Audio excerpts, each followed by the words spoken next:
हाँ बच्चों, आज का जो गेम है हमारा फन गेम है। क्या है?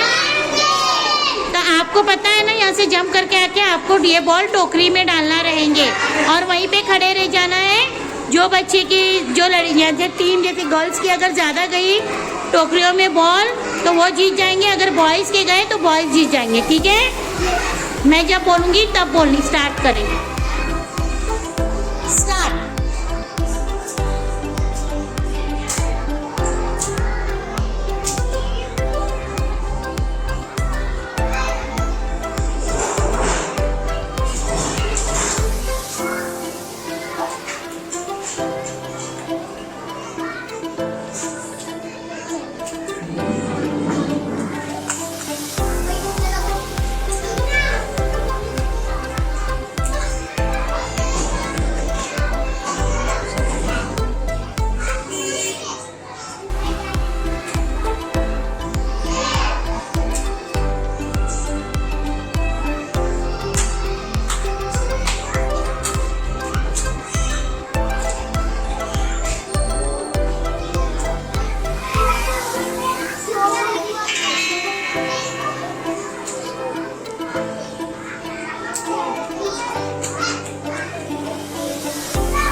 अलीना, अभी वो टोकरी में बॉल गिनो।